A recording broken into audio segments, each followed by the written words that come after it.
One of the things we see a lot in our work here at Asperger Experts is one of two parenting paradigms. We call it the red line versus blue line. I'll show you the graphic in a little bit here. But what happens, and at least what I've seen, is that parents usually fall into one of two categories. People with Asperger's as well. Being somebody with Asperger's, I notice this in my own life a lot, that you sort of are in the control paradigm. Essentially, we have parents that eventually ask, my kid is bigger than me now, what do I do? Because it doesn't work anymore, and I used to be able to actually pick him up and put him in the car. I can't do that because he's actually bigger than me. Or we have the let's go from trust. Let's go from growth. It's like, let me try and build something from the top down, or let me grow it organically from the bottom up. And once you understand this paradigm and the difference between the two, it'll literally change everything. And I don't mean that like this changes everything. I mean this assumption is so fundamental to the ways of being that it affects every single element of your life. I don't care if you're a farmer and you're using chemical fertilizer to grow crops versus just trying to do it all organically, or you're a parent that is trying to parent their kid, or you're just somebody who is trying to manage themselves. The two different paradigms that you do this in vastly affect everything. So I'm here with our wonderful coach, Lauren, and I want to ask you, what have you seen in terms of when you're working with parents in these two different paradigms that we're about to talk about today? What I see, we've got the parents that are unable to budge, are unable to shift their thinking, and in turn have children that are unable to budge and unable to shift their thinking. Because you raise children to know themselves, to know what's right for them. And the thing is if you are not willing to go fundamental and deal with the fundamental levels of another human being, meaning your child. Or the fundamental levels of yourself. Like when you look at like what is everything that you're doing based on the assumption of? Well, and the thing is that's where it starts, right, is self-awareness and self-work. And so what I see most frequently is parents who love their children but want to shift their children and the way that child is doing things. And really it comes down to me working with the parents and getting to shift them so they can see the biggest clearly. Question we always get is, how do I get my kid to? How do I get my kid to take a shower? How do I get my kid to brush their teeth? How do I get my kid to stop playing video games? Do their homework? Be outside more? Make friends? Stop yelling at me? Stop freaking down? Stop hiding in there? Like, you name it, how do I get my kid to, right? And I'm sure all of you are like, yes. Do you want to know the answer? Do you want to know the answer of how you get your kid to do all these things, right? And that's what we're talking about today, is these two paradigms. The how do I get my kid to? The funny thing is that you think it's just like, oh, you just need to do A, B, and C instead of D, E, and F, and you'll be fine. It's like, no. You have to have an entirely different paradigm. It's like saying, how do I get my kid to do his homework, but your kid speaks Italian and you speak English, and the only thing that you think is just by slightly changing your vocal tone, things are going to change. No, you need to speak an entirely different language to get this to work. Yeah, and we have a lot of articles coming out, and we're going to talk a lot about that. This is going to be a lot of what we're talking about over the coming weeks, and also it's a lot about what we talk about at Deep in Defense Mode Live. San Francisco, Bay Area, November 12th and 13th. That's right around the corner. We still have some tickets available. AspergerExperts.com/workshop. If you want to come hang out with me and a whole bunch of us at Asperger Experts in San Francisco, November 12th and 13th, get on that. We will sell out. We've always sold out in the past. AspergerExperts.com/workshop if you'd like to join us for the weekend of November 12th and 13th in San Francisco area. It's actually San Mateo is where we'll be, but it's close enough. It's like right near it's right near the San Francisco airport. But this is what we talk about, is the parents always come and say, how do I help my kid? It's like, by helping yourself. And you don't want to hear that sometimes. Can you go over some specific examples that you know of like how you see this in your coaching? If you need a minute to think, I have some.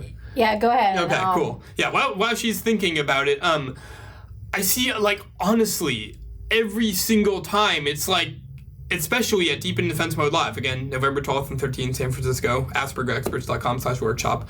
I see this so much. The parents come and it's like, fix my kid. And it's like, I've been trying to control him and I've been trying to manipulate him and take away video games and get him to do what I want and it isn't working and now I'm really stressed. How does anybody do this? Because now I'm alone and I'm trying to control him and he's just blatantly refusing to do what I say now and it once worked but now I can't even bribe him and now literally none of my tools are working. Help.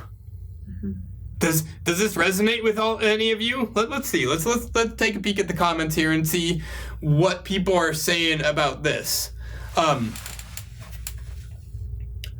And don't forget autistic parents who have autistic children. It's a unique situation. We go with the flow. Our children are allowed to be themselves and never force behavior adaptations on them. I would say that's more unique to the person as opposed to an Asperger's diagnosis or not. Let's see. Sick of all the wait lists to get help. And Angel, that's the current system. But the thing is that when you look at the system, you realize that all of that help isn't actually help. Oh, Amanda says, I find myself stepping on eggshells and saying, I don't know, I'm sorry a lot. Yeah. When you do the best you can. Holly's saying, yes. Oh, yes, this resonates. Yes. All these people are going, oh, yes, this makes complete sense.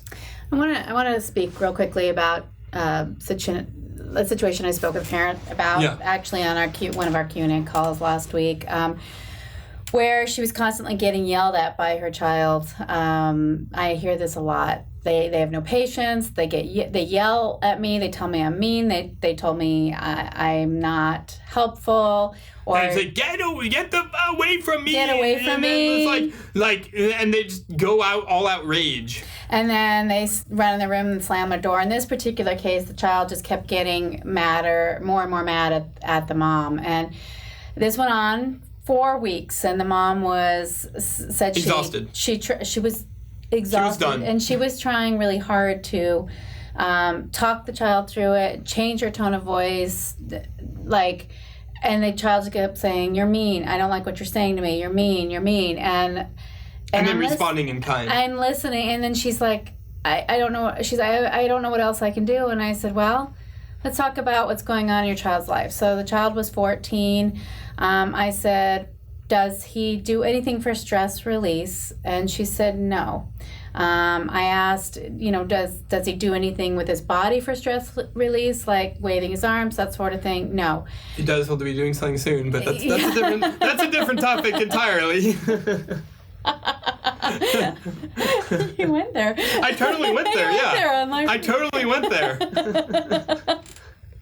Because everybody's thinking it, but the thing is that's totally not enough. That threw me off my game there. Okay.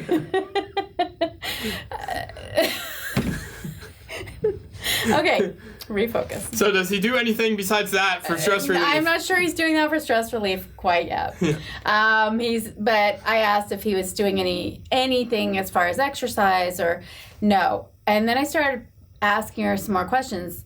Now, with these kids with Asperger's, their stress level is extremely high. They're maxed out all day long. In this particular case, he had just started high school and started in a new school. And so we have, that's a whole nother level of conversation in school. But moving and transitions, which you know nothing about. Yeah, I know nothing about that. 3 weeks in Seattle. It's lots of fun moving, not a top 5 stressor at all. So in talking to her, I asked her these questions. She said he didn't have any stress release. A lot of times these explosions these children they don't have any release throughout the day, and so when they get home, they just blow up because of so much pent up stress. Yeah, it needs to flow. So basically, I asked her some more questions, and it turns out what we came to realize is he's just picking at her to create a fight. He didn't know what else to do, but just her tone changed. What he was hearing, her tone wasn't changing. What he was hearing was her tone changing because he was getting more and more sensitive. Just to keep it real, women out there, PMS. You know how we hear things that don't exist when we have PMS because everything's just irritating and we're stressed and everything's annoying? Well, that I think is kind of a comparison. And all you guys out there that have to deal with us women, you watch this happen and tiptoe around us a lot of times because you don't know what you're doing wrong, but everything you're doing is wrong. That's what's happening is our stress levels are rising as our hormones change. And the thing that a lot of people don't realize is that when your stress levels rise, your physical perception of the world is altered and colored differently. Like, this is a pen. It's an inert pen. But if you're really stressed out, this is a threatening pen.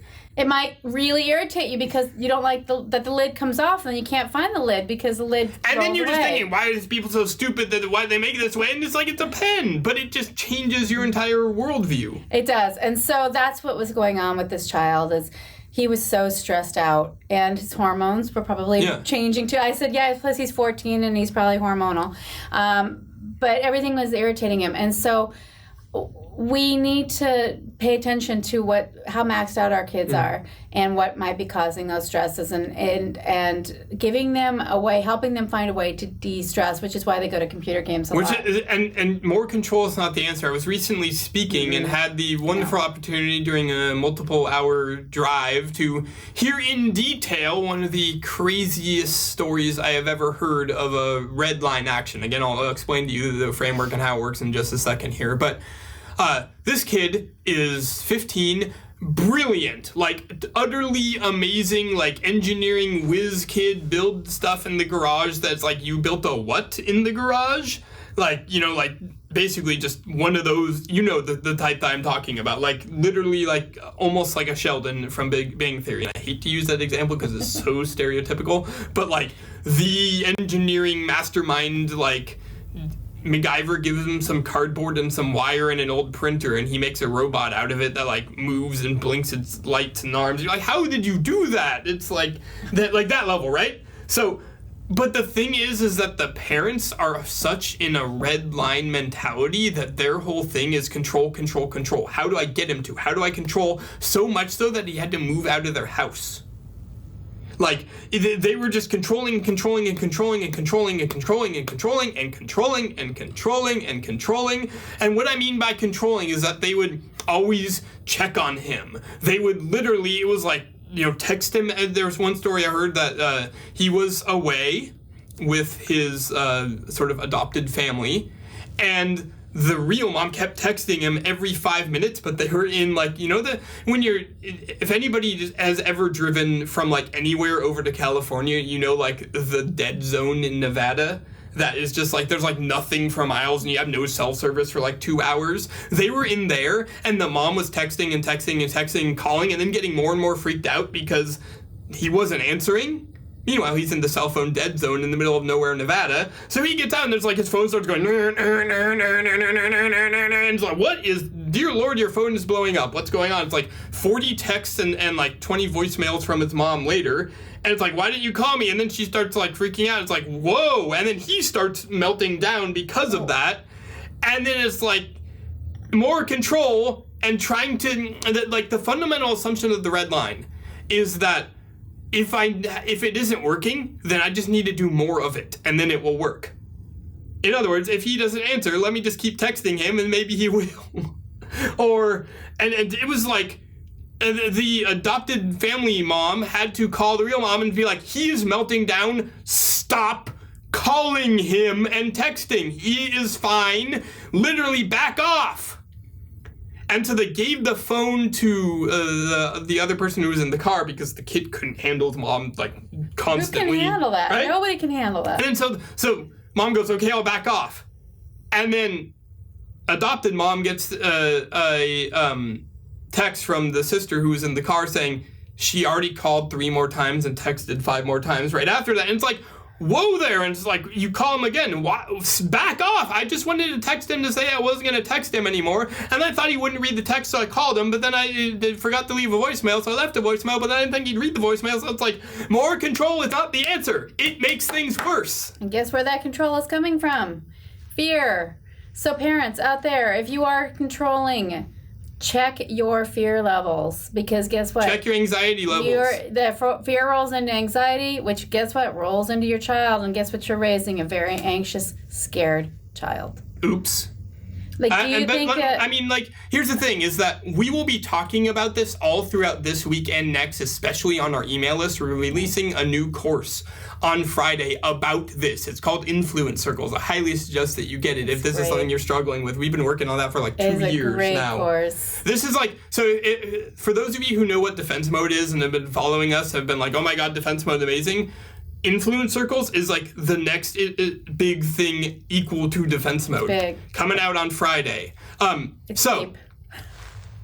Here's basically what I want to talk about today. And Jesse, if you could put up that graphic of the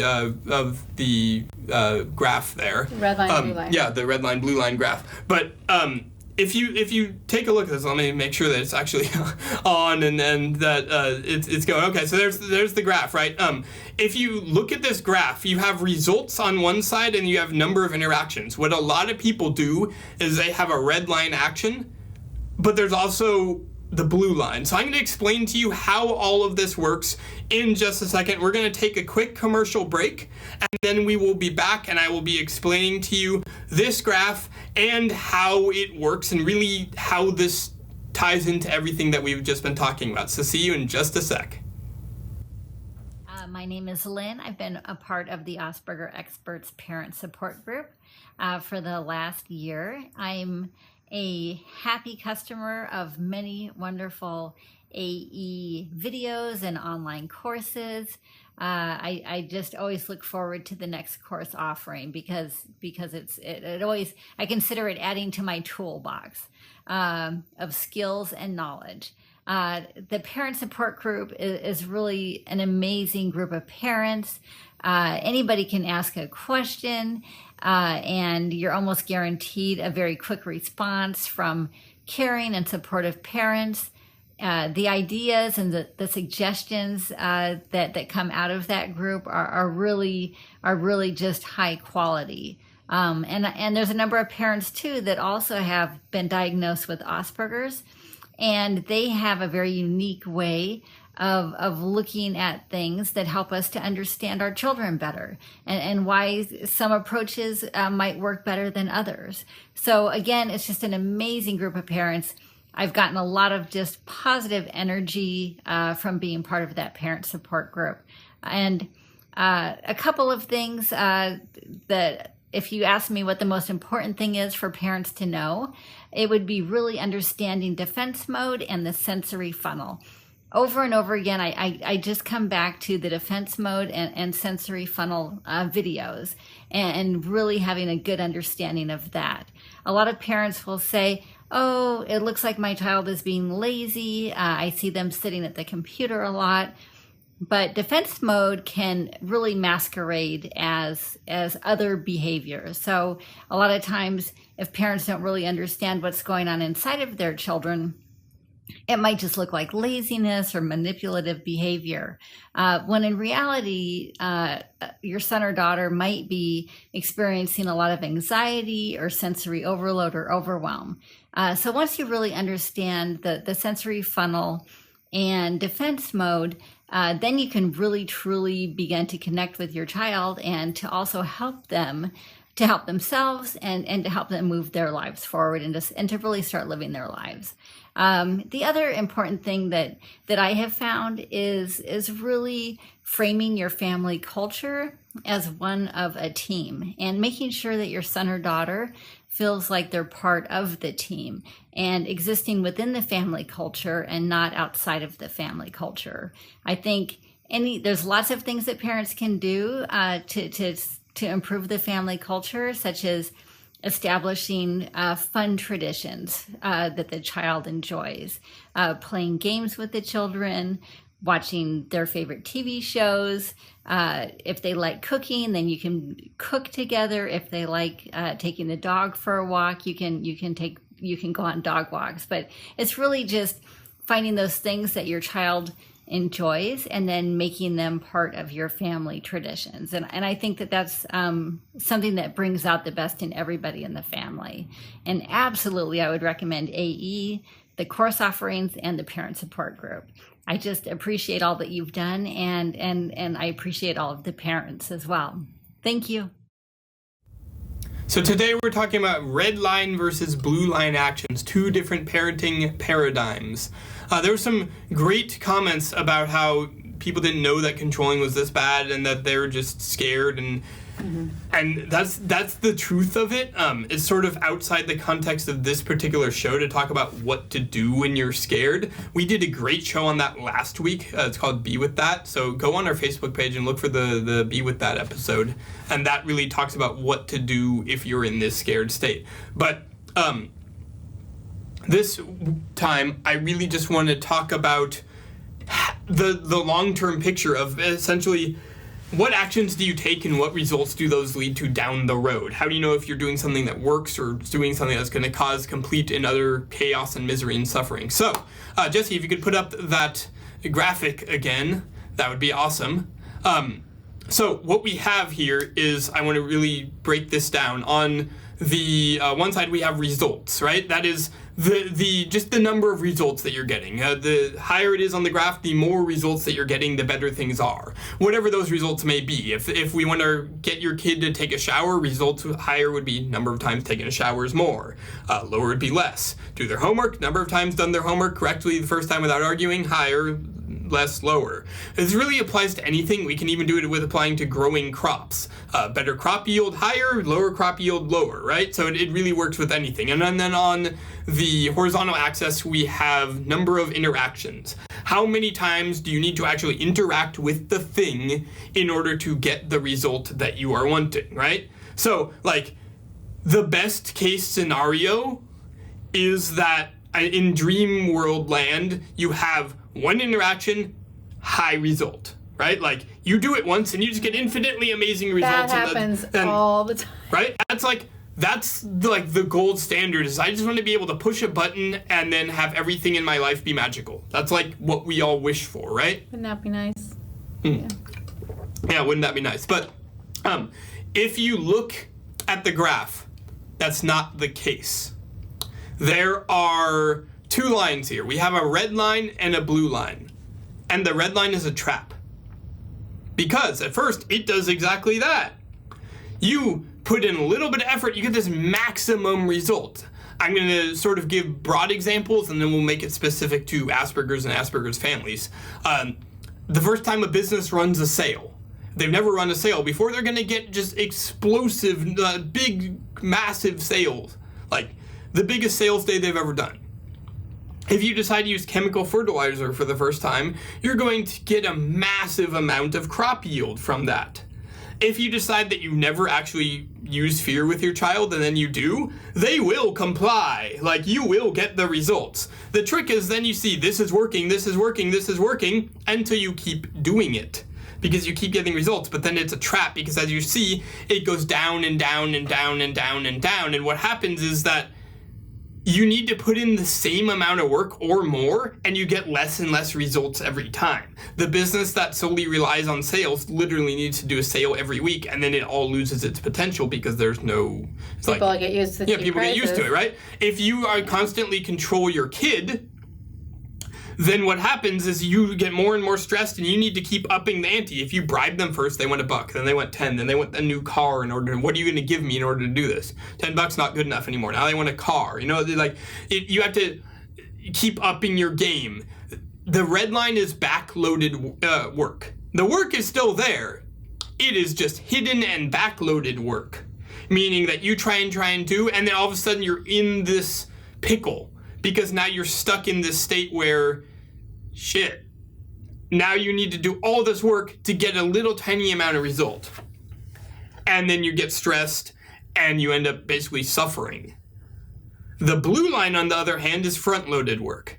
When I teach people to switch from the red line to the blue line, which is essentially what our coaching is just switching from the red line to the blue line. By the way, we have one coaching spot available if you want to become a VIB client, work with us one-on-one for 6 months. Do me a favor, you can just email help@aspergerexperts.com and just say, I want to be a VIP, and we will let you in on that information. But the blue line is front-loaded work, right? With the blue line, you have a state of of growth. It's not based off of control. It's based off of holistic influence. It's based off of trust. It's based off of growth, where the red line is all anxiety, fear. Essentially, you could say is the red line is fear-based emotions and the blue line is love-based emotions. The blue line is organic growth. All the work is front-loaded. You do the work and for like 80% of the time you're seeing no results and you're going, why? It isn't working. But then all of a sudden overnight, click, everything comes into play and everything starts working. And the more and more you base off of love and you base off of trust and confidence as opposed to anxiety, I don't know what could happen, so I'm going to try and control the outcome, red line. You're going downhill quickly. I'm going to trust, even though it's scary, I'm still going to be with that and allow, blue line. It's going to go great eventually and it will continue to rise and continue to compound and continue to go great in the future. Essentially, if you look at it in the short term, well, you'd only choose the red line because, of course, that's what you get the results. If you look at it only in the long term, though, there's really only one thing to choose, and that's the blue line.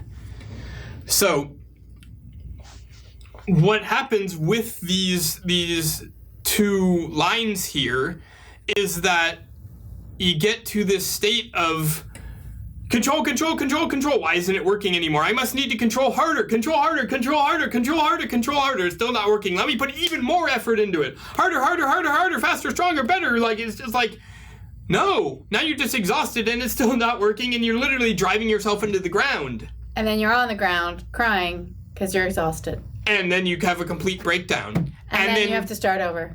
And then that's when you find us and we say, trust and love, and you can, if it isn't working, ignore that paradigm entirely. There's nothing to fix. Come from a place of love, come from a place of co-creation, come from a place of you can do this and I truly believe in you. Not, come on, I need you to do this because I'm really anxious. Like, if you come from a place of actual love and trust and you do the work, you get a blue line action. And guess where that love and trust starts?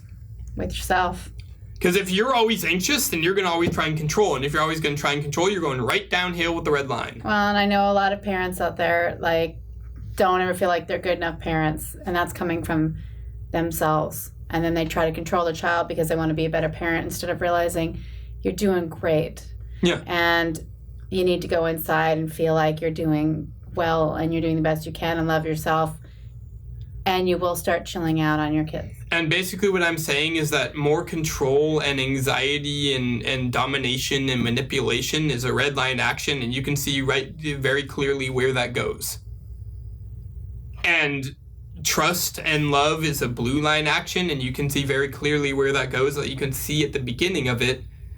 You can feel it. That it isn't working yet. But you can feel when you're blue line and when you're balanced and when you're in the right place, yeah. And it may not yield instantaneous results. It's like working out to lose weight versus working out to be healthy. One's probably going to burn out really fast. One's going to actually probably guide you through to you are in shape and healthy both. Yeah. So, that is the red line versus the blue line. You very clearly ask, like, when I was teaching this over the speaking event I did a few weeks ago, I had parents ask me, okay, well, my kid just wants to play Barbies, like utterly obsessed. She's a girl, she's utterly obsessed with Barbies and she's 16. Like, she wants to take Barbie everywhere. And so we said, okay, no more Barbie. We're just not going to deal with Barbie, but we're going to try and control Barbie. And then she starts to freak out. And I'm just pointing at the red line as it's going down and down and down and down and down. And says, nope, that's not working. Versus instead, play Barbies with her, build trust, and realize, and then come to a conclusion that there are certain places that are appropriate for Barbie and there are certain places that aren't. Just like you don't bring certain, you don't just like go play games everywhere you are. If you're working, you're like, hold on, I need to beat this level. It's like, no, that's not what we're here to do right now. When you come from blue line of love and trust, then things start working. So, we're going to take another quick break, and then we will be back talking about how do you transition from the red line to the blue line, because you're going from it's not working to, and now it's still not working, but it's going to work soon. How do you make that shift? Yeah. So we will be right back. Coming to Asperger's experts, life has been a little bit easier with my little Aspie, who will be 11 on Monday. It was very difficult at first because we live in Alabama and there's not a lot there's not a lot of help or a lot of testing facilities or, places to go that will actually help an Asperger's. They've got stuff for autistic, severely autistic kids, of course. But then you have the Aspers who are, very smart, very brilliant, mainly, for the most part, that I've heard, and that I've met, actually. And, but nobody really knew what to do, how to talk to them, what to do for them. And my son was severely beaten in kindergarten, and he digressed. He was doing really good, could tell me everything, his name, number, address, our names, everything. And after the beating that left him with a concussion and several bruises, he digressed. And we had to teach him to read and do everything all over again. And it took about a year to bring him back out of his shell. And we tried ABC Mouse, and that helped. It really did. ABC Mouse is really good if you've got, a smaller Aspie. They'll just go right through it, I promise. But that can only take him so far. And, Xander, my baby, he writes backwards on his numbers and his letters. He can write correctly, but when he's in his own little world, he's not thinking, he writes backwards, and he can read it. Well, we thought it was dyslexia, and we took him and got him tested again, and they don't use the term Asperger's anymore in Alabama. It's mild autism. Okay. But we didn't know what to do. So we took him to get him tested, thinking he had dyslexia as well. It's not dyslexia, they say. Don't know what it is. Then we found Asperger's experts.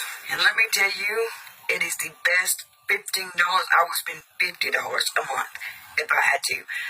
Danny, dude, brilliant on getting an autistic server for Minecraft.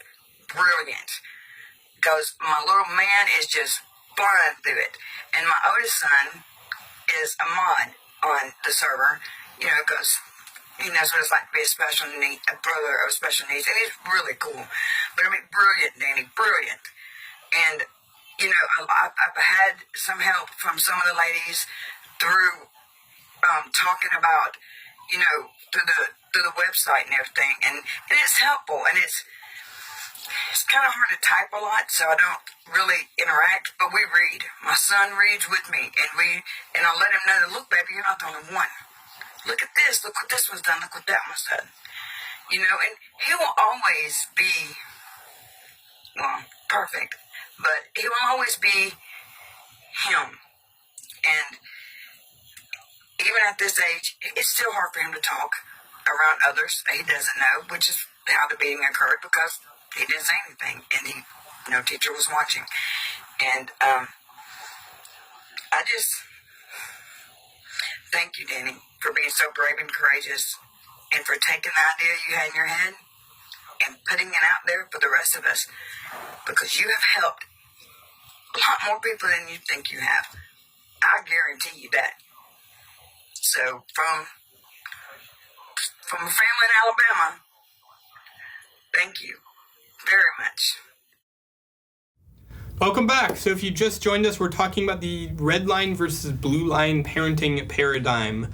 How one inevitably leads to disaster and one inevitably leads to almost effortless growth, except one is front-loaded work and one is secretly back-loaded work. Essentially, the red line is a trap, is what we're saying through all this. So let's take some questions that we have here and comments and other things. Before we do that, I want to say that what we're going to be talking about now is how to switch from a red line to a blue line way of being. You want to cover what that is for the people that just... Yeah, so essentially red line is control and blue line is trust, is the short version of it.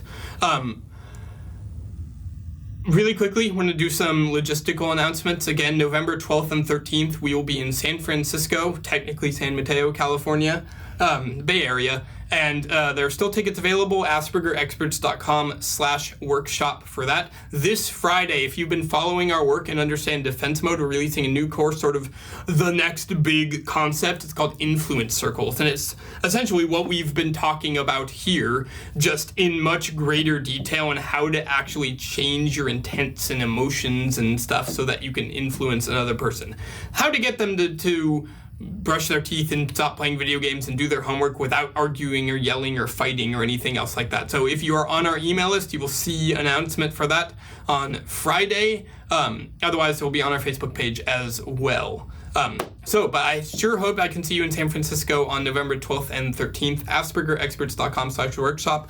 Final thing I want to say is that we have 2 new spots, actually. I said one earlier, but it's actually 2, available for VIP coaching clients. This is like working one-on-one directly with us. It isn't cheap, but if that is something that you're interested in and you say, hey, I need help, and you want to work directly with us, mainly, honestly, with Lauren here, and you can just email us, help@aspergerexperts.com, and say, hey, I want to be a VIP, and we will get on the phone with you and talk more about what is going on. That is help@aspergerexperts.com for that. So, Frankie says, showing your true emotions to them helps me so much too. Empathy evolves when you do. Yes. If your son cusses you out, show him how insulted you are. And that is the perfect example of the blue line system just works on its own. Like, you don't need to actually fix it or finagle it or control it. You just show your emotions. He insults you, you go, I'm insulted. He hurts you, you show that you're hurt. You don't need to, like, in the red line world, you always need to cover up and be a certain thing that you're not, and it's just horrible. Yeah, and in the blue line world, you just be you. I talk to my friends who are parents all the time, and it's not bad for your kids to see you're human. Yeah. It's also good for people that with Asperger's that might have trouble reading body cues and facial cues. For them, it helps to teach them. It's actually very good to see that you are human. You don't need to be this like.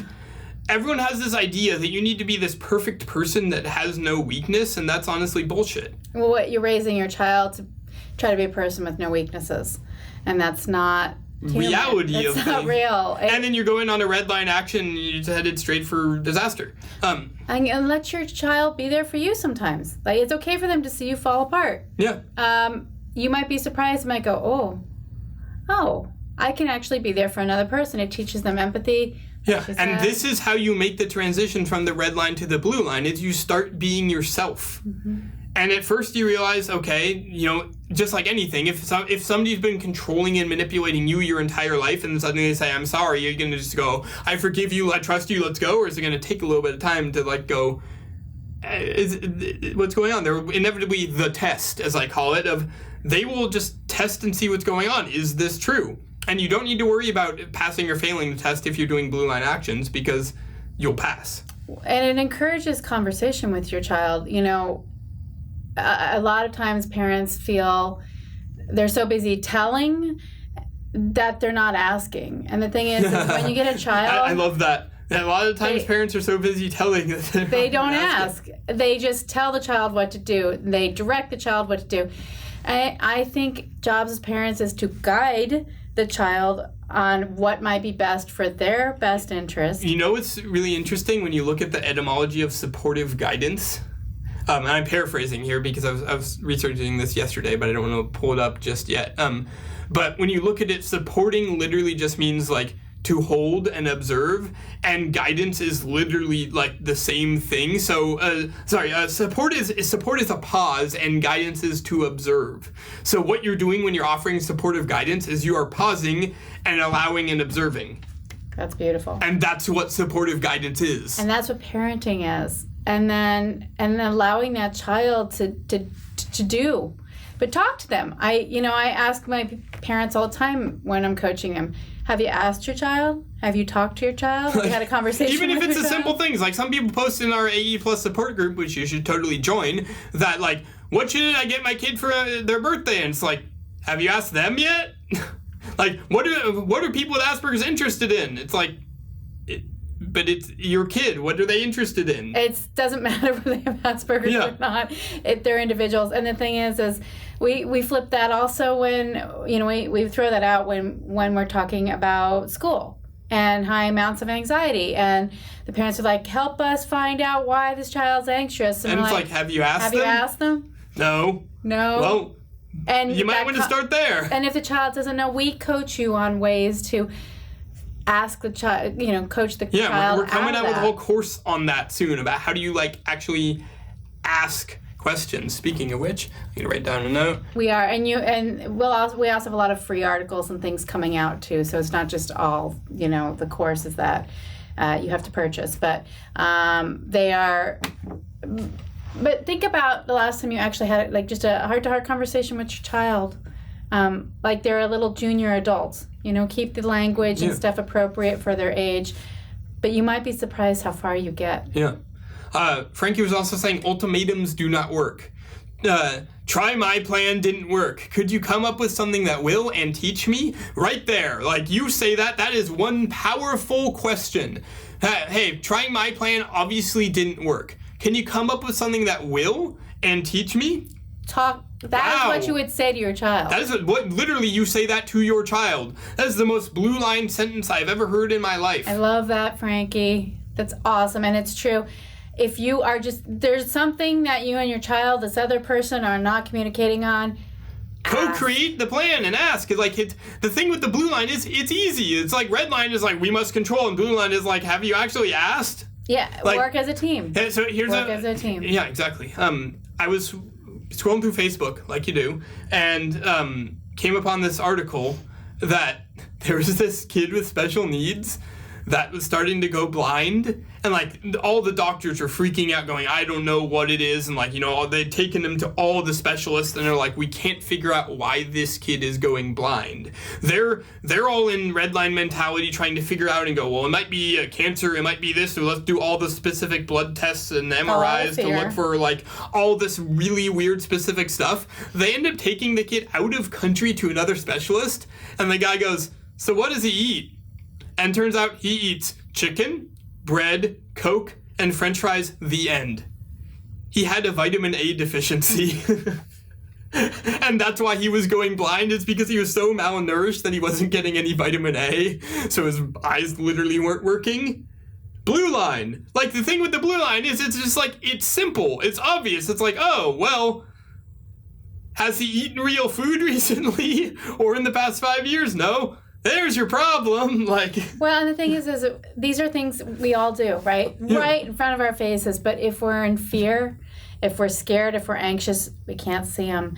And then we get into red lines. So if you find yourself really anxious and being one of those red line parents, ask yourself what you're afraid of and calm down from that fear. Work yourself out of that fear, and you'll probably see what's right. And I mean, that's again sort of outside of the context of this particular class and this particular live show, but we've done tons on being with it and resolving anxiety, and go see a therapist, go watch our episode on all the different types of therapy that are good and which ones to totally avoid.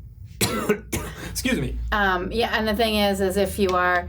And it goes with the context of the show, too. Yeah. We're trying to get you out of red line into blue line, but it really comes back to you.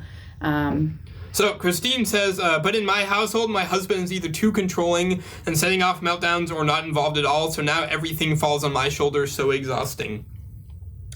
I hear that so much. So do I. I mean, unfortunately, really the only thing you can do is you have to talk with your husband. Show him this. Get him on board. Go to therapy together. If somebody is totally in denial, it isn't working. And to deny it and control it more just isn't working. The situation needs to be resolved in one way or another. Obviously, the extreme example, which I'm not advocating, is, leave your husband. That's the most extreme version of it. That is the most extreme, but it is an answer. It is an answer, but that's last case. Don't just start there. You work on hey, be blue line with him. Mm-hmm. Say hey, you're obviously scared and in defense mode. Let's work on this together.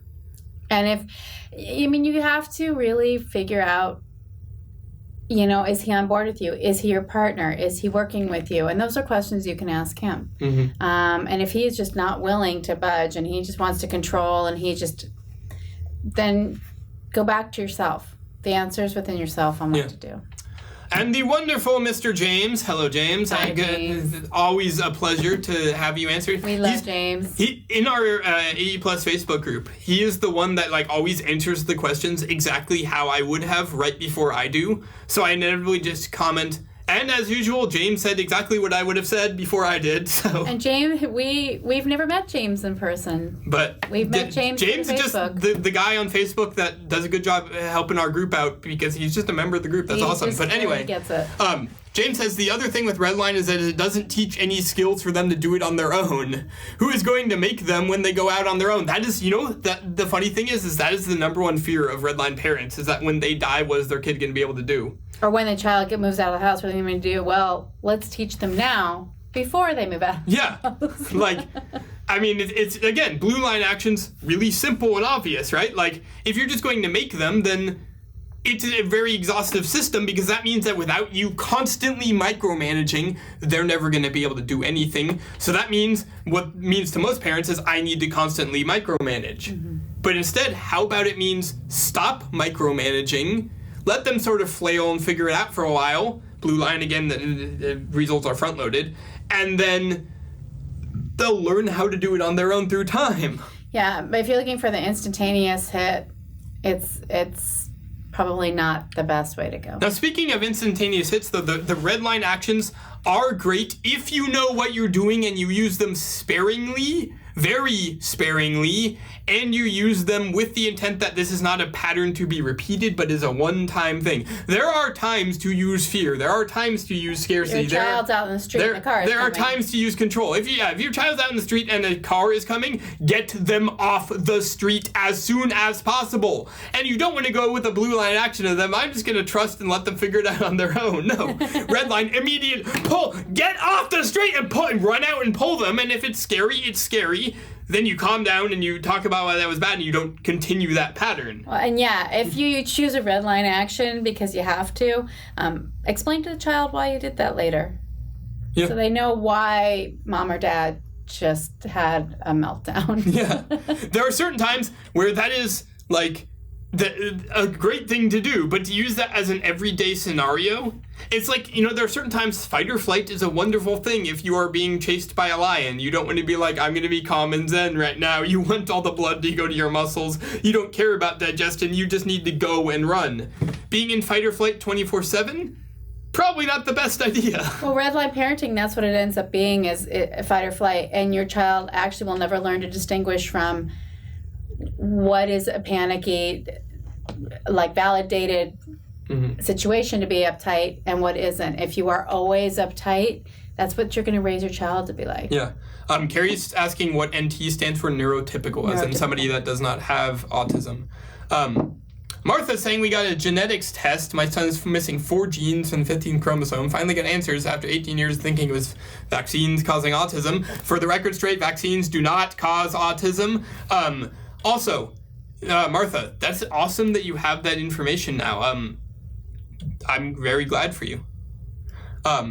Okay, let's see. Let's take a few more questions. We're going to take a final break, take some more questions, and then we will be back tomorrow to talk about some more stuff. Okay. Where do I start? Which one? Where do I start? Where do I start? Blue line? Yeah, start with the blue line action. Start with trust. So start with yourself. Like this very second, just stop and go, what am I afraid of?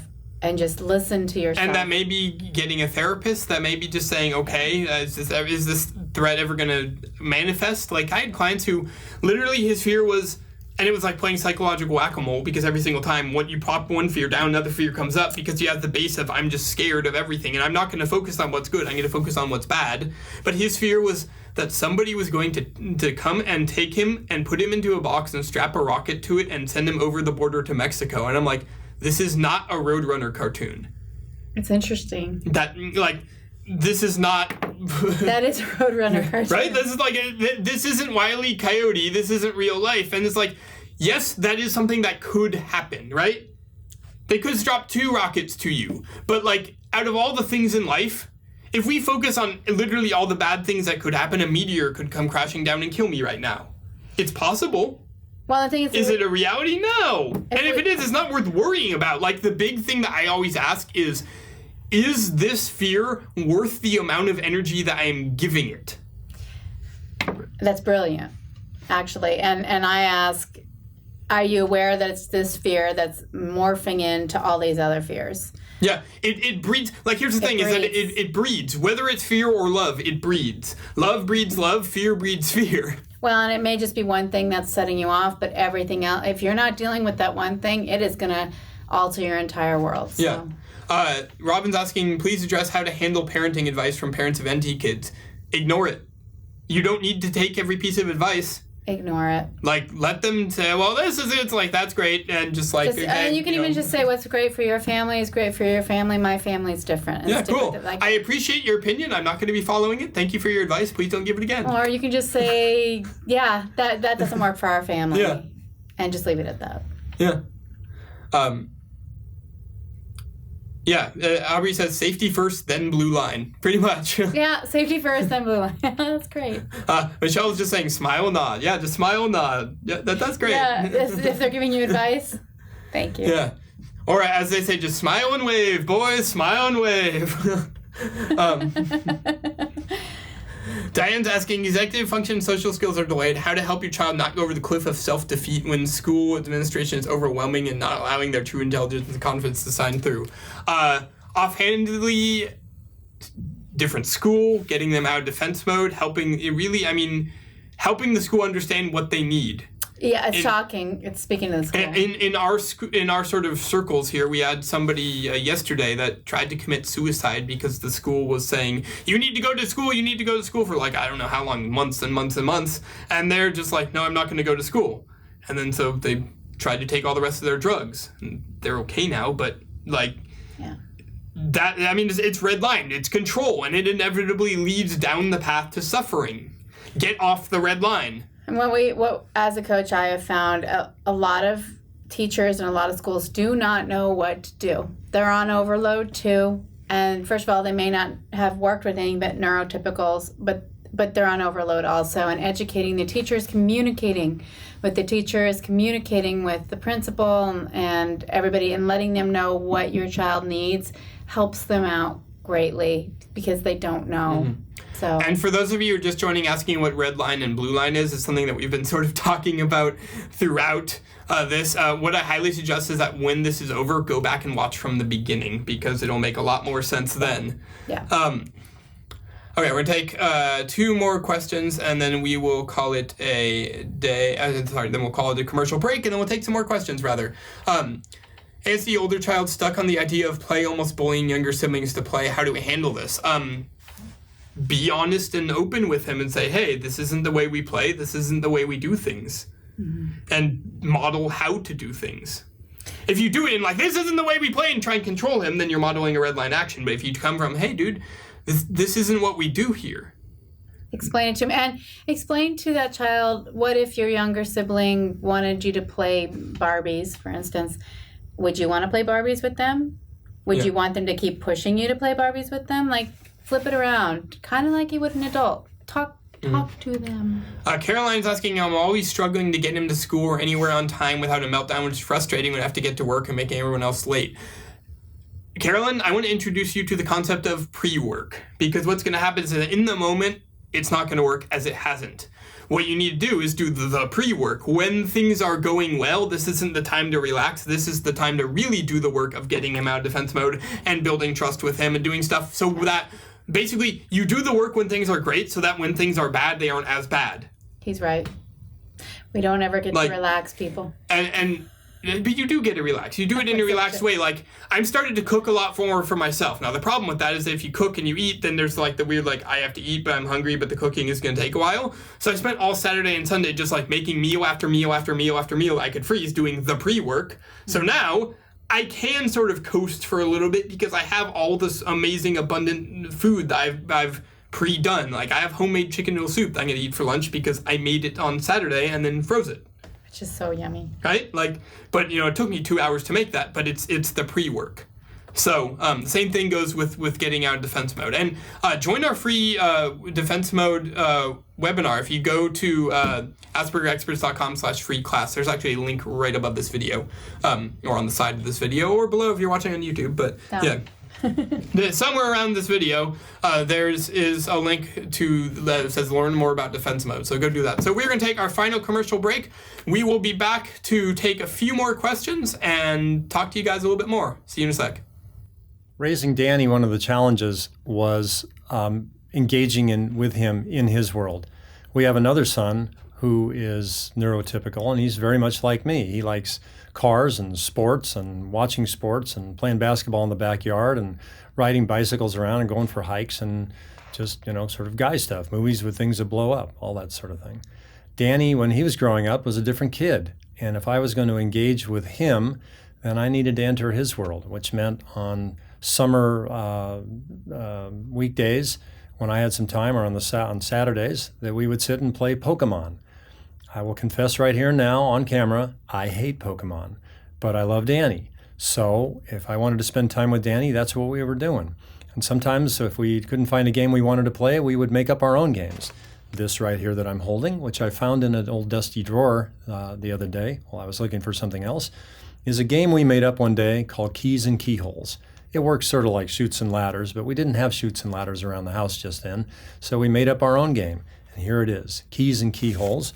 And you can see little cards you could draw, and Danny wrote on here, you get a key.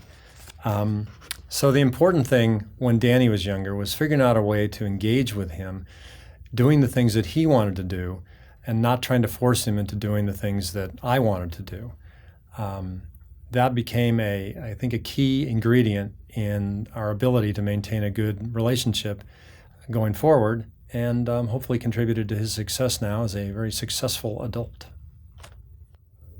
So we're going to have to be quick. We need to actually finish before noon. Okay, I'll let you do it. All right, guys, and we are back. So, we were just saying that we actually need to finish before noon because Facebook will literally cut us off in 3 minutes. It only does an hour, I think. Speed round here. Connie says, my son is afraid to cook. He's afraid he will burn the house down. Start with things that don't involve, actual heat. You can cook a peanut butter and jelly sandwich or boil some water or stuff that involves minimal to no heat. That is the best way to go. Cheryl asks, my 7-year-old wants to play games with games with peers, but always get frustrated when he doesn't always win. Should we just not let him play? No. Let him play, but help him to understand that it's not about winning. It's about playing the game, not the outcome. It's about the journey, not the destination, as it were. So, thank you all so much. We will see you tomorrow again for more awesomeness. That'll be at 3 p.m. Pacific time tomorrow. And I hope to see you in San Francisco on November 12th and 13th. That is aspergerexperts.com/workshop. Thank you all so much, and we'll talk to you later. Have a great day. Bye. Goodbye.